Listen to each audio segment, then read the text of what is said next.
Salut les amis, on se retrouve aujourd'hui pour une nouvelle vidéo actualité du Barça. Aujourd'hui, on va essentiellement parler de mercato du Barça. Mundo Deportivo annonce aujourd'hui que 4 joueurs s'offrent au Barça. Il s'agit de Kanté, de Jorginho, de Dalot et de Moukoko de Dortmund. Ces 4 joueurs seront libres dès l'été 2023. Mais Mundo Deportivo annonce aussi que le Barça va se renforcer en janvier. Et pour ça, le Barça a essentiellement besoin de recruter un latéral droit parce que Sergio Roberto a des problèmes physiques et Bellerin n'est pas au niveau durant les grands matchs. Bellerin peut passer durant des matchs comme Cadiz, Mallorca, il peut performer, mais dans les grands matchs, on l'a vu la semaine dernière, il n'est pas au niveau. Voilà les amis.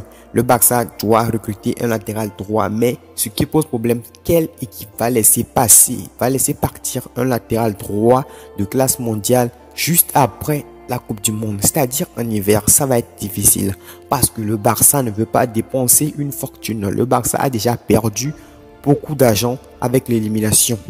Voilà, donc le Barça ne veut pas dépenser beaucoup d'argent pour recruter un latéral droit. Et le Barça ne peut pas non plus se permettre de prendre une seconde pioche. On a déjà vu ce que Bellerin a apporté. Donc le Barça doit impérativement acheter un latéral de classe mondiale. Je pense à Diogo Dalot. C'est un profil qui peut correspondre au style de jeu de Xavi ou encore James de Chelsea. Mais je pense que avec James, ça va être très compliqué et très cher parce que c'est un latéral très performant. Je ne vois personne plus fort que lui à ce poste, à part peut-être Hakimi à son meilleur niveau. Voilà. Et au niveau des milieux de terrain, le Barça veut préparer la succession de Sergio Busquets. Et pour ça, ils veulent recruter soit Jorginho, soit Kanté. Moi, je trouve ça assez bizarre. Je trouve ça assez bizarre parce que le Barça a tout. En matière de milieu de terrain, le Barça est bien fourni. Ils ont tout. Je ne sais pas pourquoi le Barça veut recruter encore un milieu de terrain. Ils ont déjà un milieu de terrain comme Kessié qui ne joue presque pas.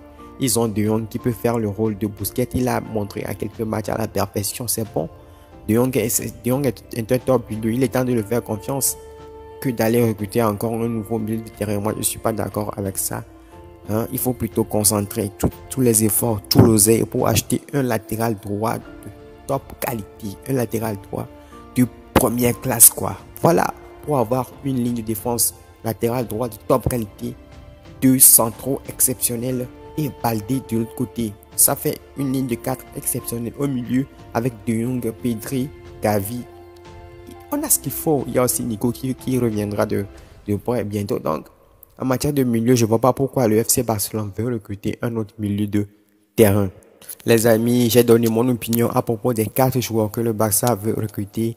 N'hésite pas à me donner ton avis dans les commentaires. Si vous avez apprécié le contenu, n'hésitez pas à lâcher le pouce bleu et abonnez-vous si vous n'êtes pas encore abonné.